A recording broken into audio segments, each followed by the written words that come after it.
Welcome to Healing Scars with Pastor Burton. Here, you'll find practical, relevant, biblical information.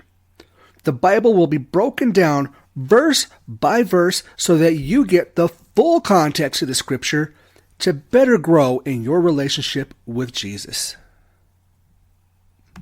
Hey everybody, welcome back to the Sanctuary. It's great to have you with us. Now, before we get started, a little housekeeping for just a moment, so bear with me.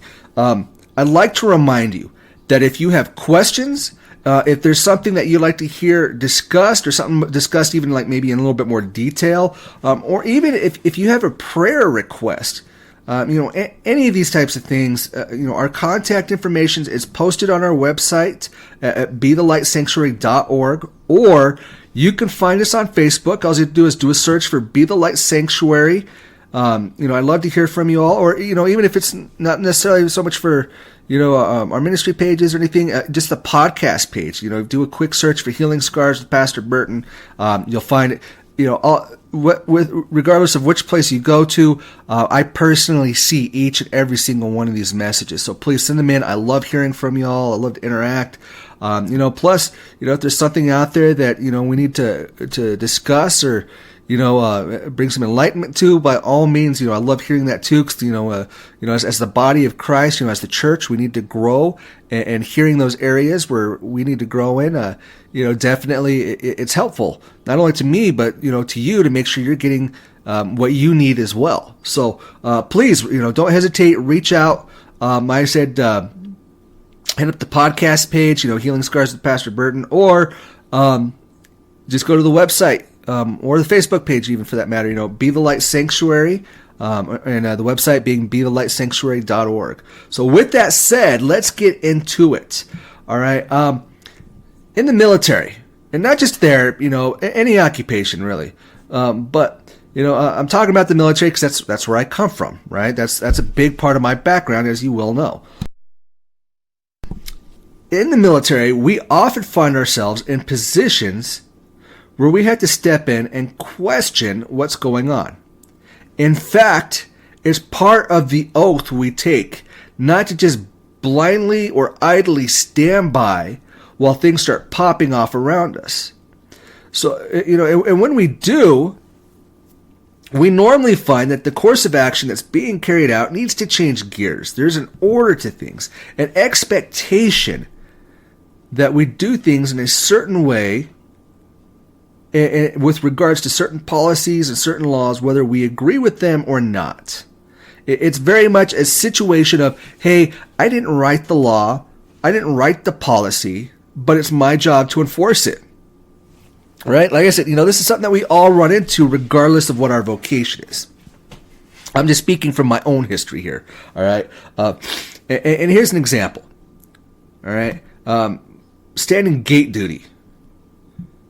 For those of you who aren't sure what that is, it's that, if you've seen the movies, you've seen the TV shows, if you've driven by a base anywhere, especially since 9/11, now that we don't have open campuses or open bases anymore, you have those sentries there at the gates, whether it's the MPs or the guards or whatever, checking people in and out and all. That's gate duty. All right, so that's where we're at. That's the scene. Here's gate duty. It's nighttime. And a young warrior comes walking through. They're drunk and they're underage. Now, for most of us, the most common lines of thought are, he's not hurting anybody. Let him go. If he's old enough to carry a rifle and lay down his life, then he's old enough to drink a beer. Like I said, those are the most common, trains of thought in this situation. However, say that you were to let him go about his business and just keep on going. And that inebriation set into that point, or maybe it, a little further down the road, it sets in a little bit more. And he's not paying attention. He walks out in front of a car. And he gets hit. And he's hurt. Or worse. These things happen. Heck, here in Albuquerque, people, we see it all the time. People don't even have to be inebriated or anything. They could be stone cold sober and still walk out in front of a car and get hit, hurt, or killed. We see it at least a couple times a month, right? Especially off of Central. Or you look at he continues on his way, He doesn't step in front of a car or anything, but he gets into a fight on the way back to his barracks and gets seriously hurt or hurt somebody else, right? You were the one who could have prevented it. That's what you were there for. So even though you may not agree with having to stop him and turn him over to his unit to be dealt with, it is your duty, right? Well, we're about to see something very similar here. Like I said, we're all put in positions where we don't necessarily agree with what we have to do, but we have to do do what's right. We have to do what we're called to do. We have to enforce those policies. We have to enforce those laws. It's important. It's there for a reason. All right. So turn with me to the book of Acts,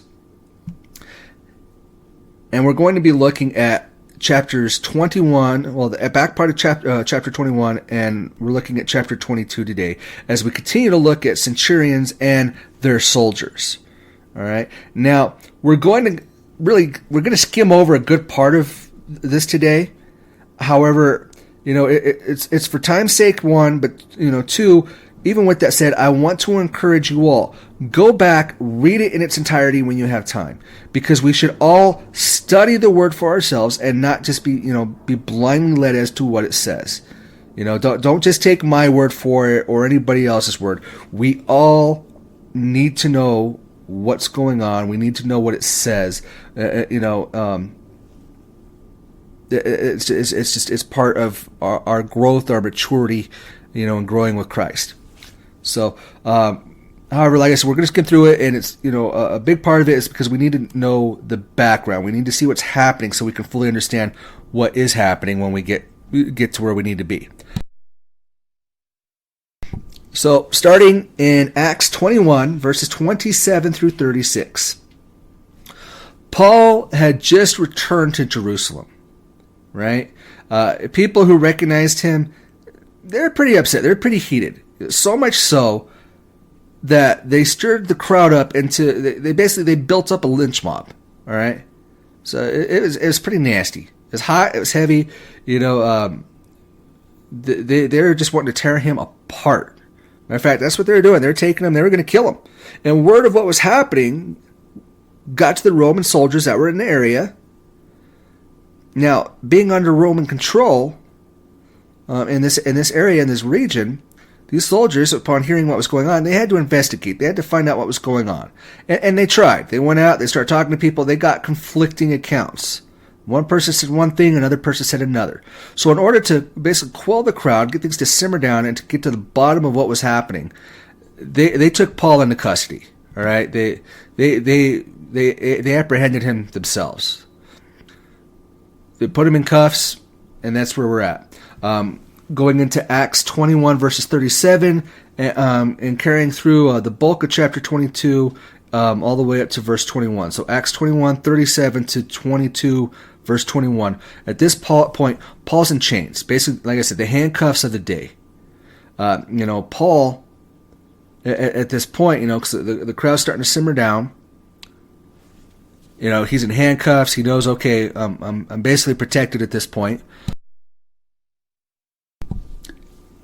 And he has something to say. So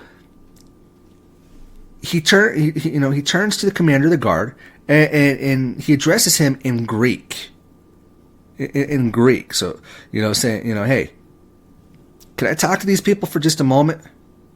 By doing this, he picked the guard's interest because he was speaking in Greek, right?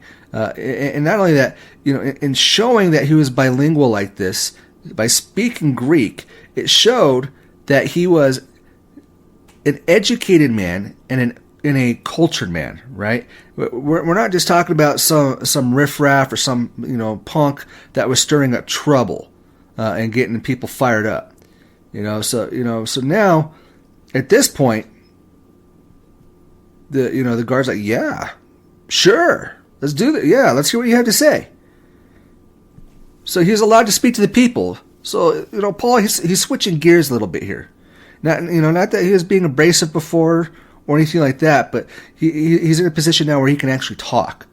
And in giving his defense, he's now speaking in Aramaic. Aramaic was the common language of the area. And in doing this, he was showing that not only was he a Jew, but he was a man who respected the culture and the laws of the people, right? After all, these were his people.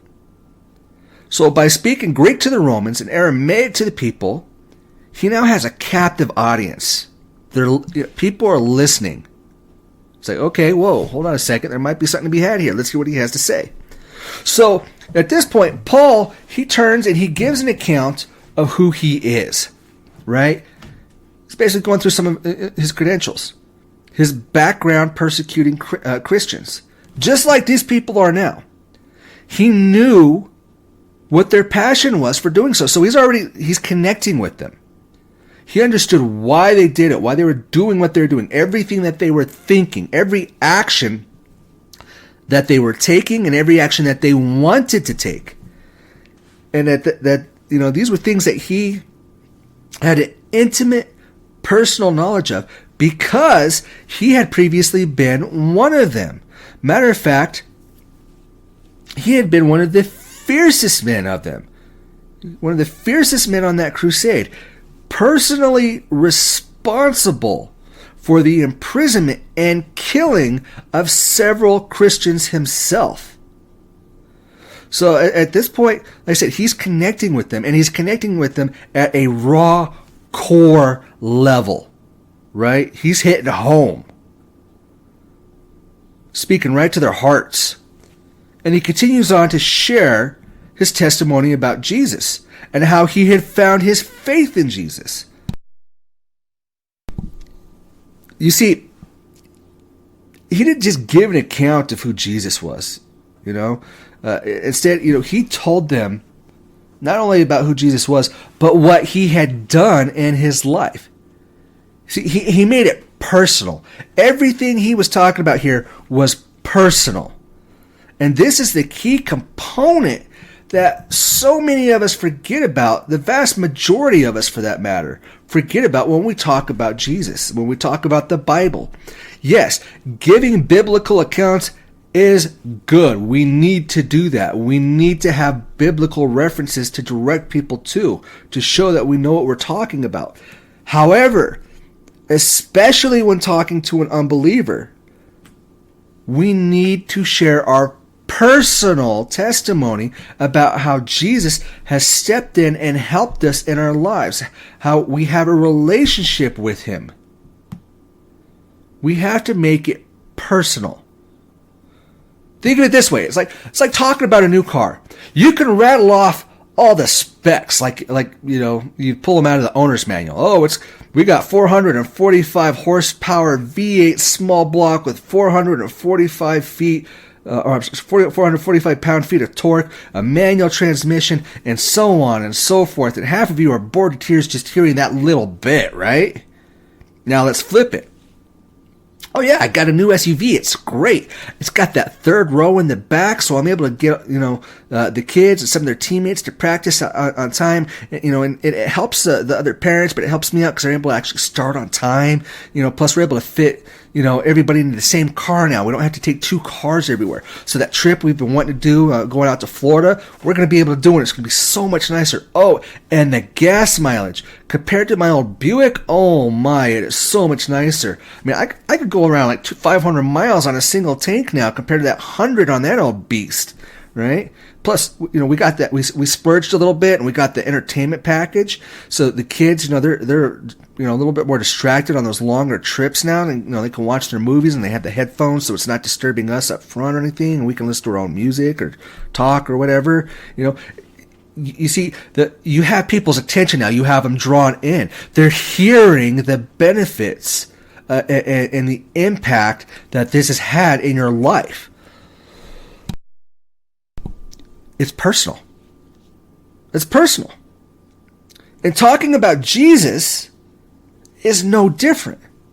This is what the Bible is talking about in 1 Peter 1 Peter chapter 3 verse 5, when the word says, "Always be prepared to make a defense to anyone who asks you for a reason for the hope that is in you. Let me say it again. Always be prepared to make a defense to anyone who asks you for a reason for the hope that is in you.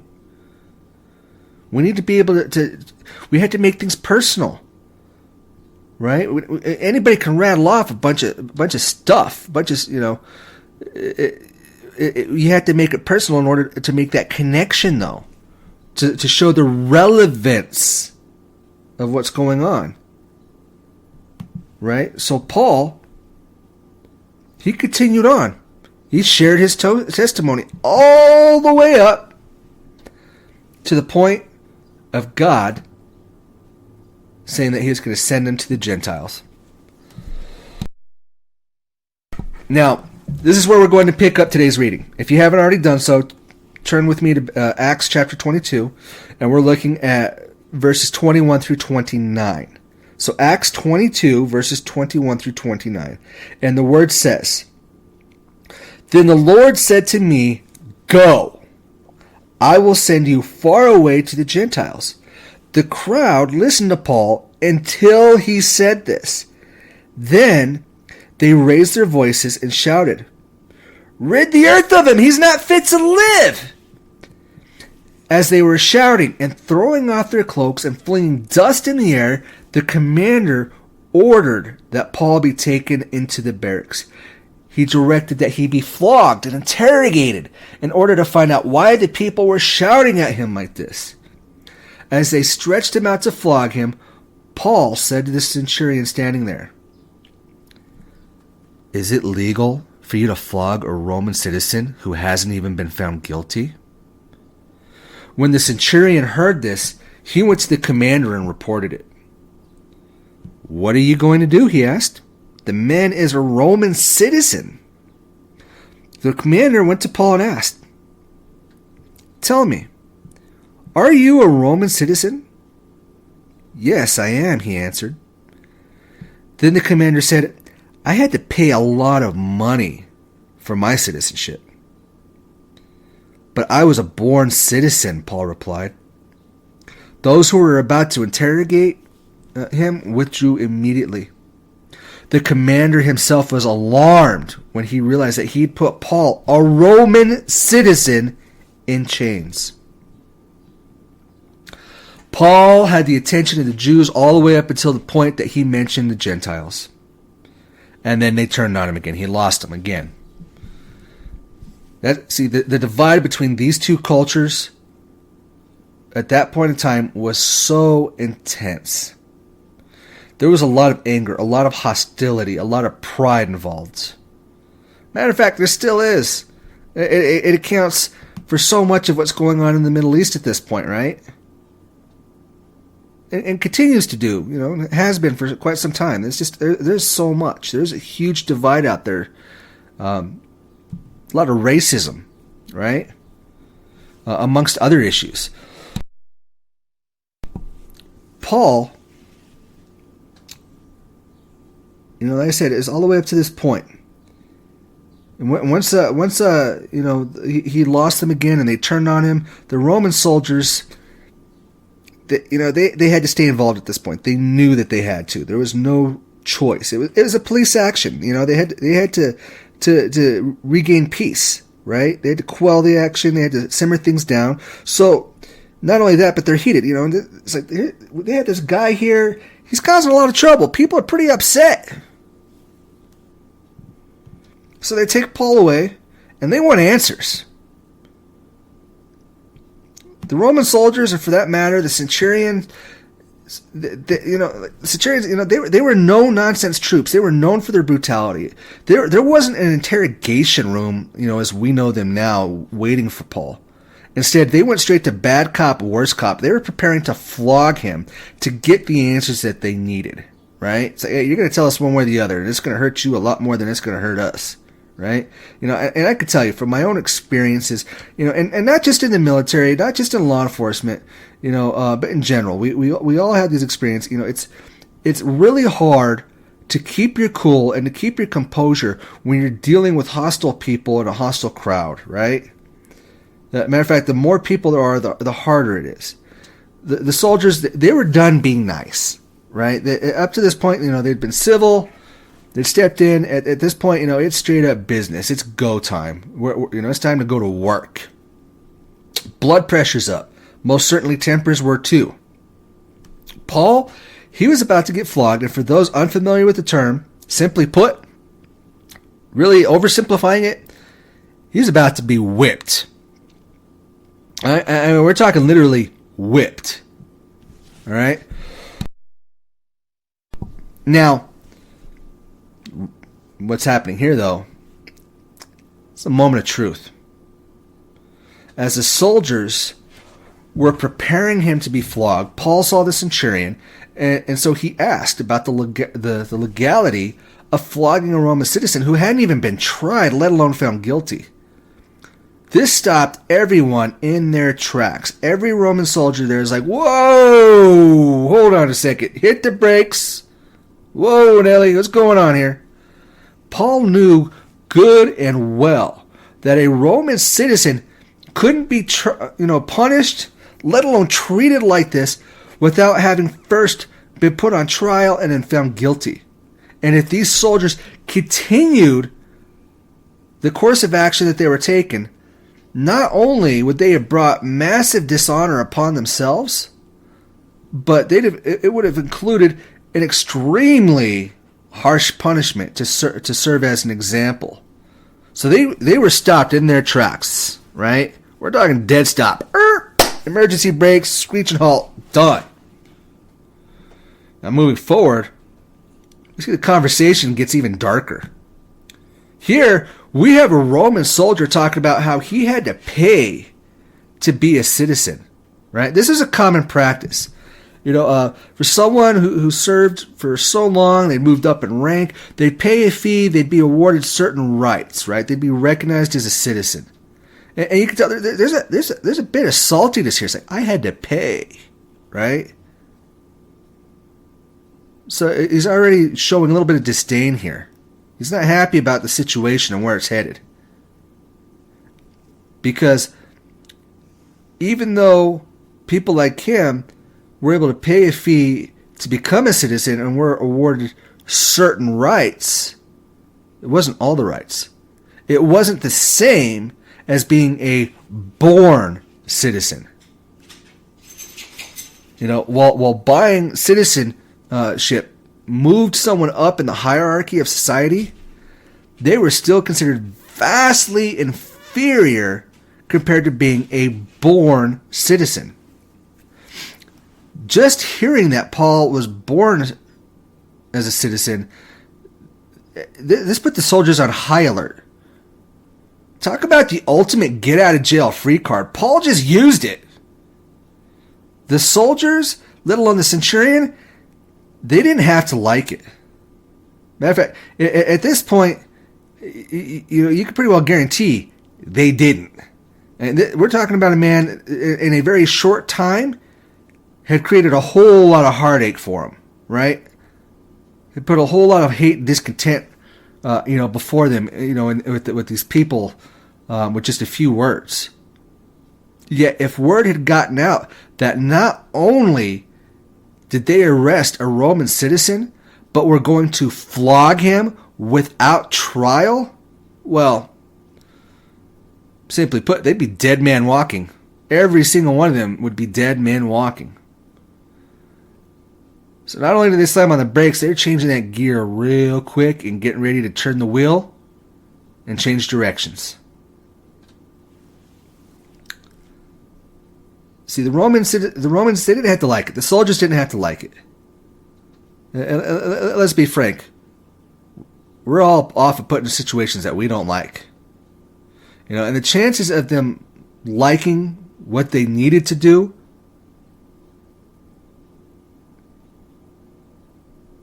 it's very different than what they wanted to do. The chances that they would like what they needed to do versus what they wanted to do were very slim, to say the least. However, the law was the law. The president was the president. And the penalty for violating it They knew all too well. Even just the image, the perception of violating, these laws and these policies, whether it had been done or not, was enough to have harsh punishment come down on them. So they didn't have to like it, yet it was their job to enforce it. So they backed off of Paul quickly and had to find another way to get to the bottom of what was going on, right? So like I was saying earlier with my example with the gate, you don't necessarily have to like what's going on, but you have to, you have to act a certain way. You have to take certain actions. You have to do certain things. There are times in all of our lives when we are the person of authority, right? Whether you're managing a team, an administrator, so on, we're all put in positions of authority, and we have to slow down, not just rush into things. It's not shoot first, ask questions later. In having these positions, we have to be discerning in how we approach things. Systematic, right? We have to break things down. By being an authority in any area, there are going to be times when we have to do things that we don't agree with, that we don't want to do, for that matter. Yet in Luke chapter 6, verse 36, the word tells us, be merciful, just as your Father is merciful. An example that we've been given to follow at all times through Jesus himself. Now, it's not always easy. As a matter of fact, it's usually not, right? There are going to be times when no matter how reserved, tactful, and respectful you are, people are going to continue to get in your face and push and push and push to the point that you have to take action. And you're going to have to take the action that you are trying to avoid, that you're trying not to get to. And the more wrapped up people are in the world, the more that people buy into the world and what the world is telling them, and by proxy what the devil is telling them, the more belligerent and disrespectful and selfish they're going to be. The centurion was more than content to let his men do the work that they had always done. It was status quo. Sort the animals out, clear this up quickly, and let's be done with it. Yet, here's someone throwing a monkey wrench in the works.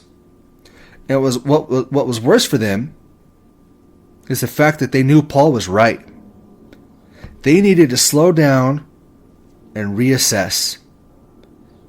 If they hadn't been so brash, so quick to act, without fully pursuing what was happening, without fully investigating what was going on, they would have learned what the bigger picture was a whole lot sooner. Instead, they asked a couple people, they snatched up Paul, they saw the hostile turn on him again, and they, okay, you know what, let's just beat it out of him, right? They're looking for a place to channel their anger, their hate, and their discontent over the stress that they were going through even. And they skipped over everything. Like they could have just talked to him, and they were just going like, nope, we're just going to flog him. You see, we can't just be so eager to get things over and done with that we do the wrong thing. It's a point of character for each and every one of us. Part of our integrity. My grandfather on my dad's side, he would always tell us growing up, do the right thing for the right reason, even if you don't like it. Right? Something y'all have heard me say lots and lots of times. That's where it comes from. Galatians chapter 6, verse 9, the word puts it like this. Whoever sows to please their flesh, from the flesh will reap destruction. Whoever sows to please the Spirit, from the Spirit will reap eternal life. Let us not become weary in doing good, for at the proper time we will reap a harvest if we do not give up. Therefore, as we have an opportunity, let us do good to all people, especially to those who belong to the family of believers. doing the right thing is not always popular. It isn't always convenient. It's not always easy. However, doing the right thing is still paramount, especially as a Christian. It's part of what sets you apart from the world. And people will respect you for it, regardless of whether they agree with you or not, or even in the heat of the moment. Once things are simmered down and they actually take a second to recount it, people will respect you for it. Years ago, when I was still a police officer, I apprehended a guy for a DUI. He'd had a history of drinking and driving, resisting arrest, and so on with other officers. He was well known to a few, matter of fact, who dealt with him repeatedly. I, on the other hand, I had never dealt with him before, right? I'd heard the name and all, but, I didn't know him. He was just another guy. And one night, I'm on patrol. I see a vehicle. It's driving erratically, so I light him up. I pull him over, and just walking up, it's like, I knew he'd had too much to drink. I go through the steps. I have him step out. We're going to do a sobriety test. He fails his way through the first test. He knew it. I knew it. He knew what was going to be happening to him again here in just a couple of minutes. So fight or flight kicks in and he bolts. We're running. Let me tell you, this guy's a rabbit. He trips over his own feet. Good thing for me, because he was definitely the faster runner that day.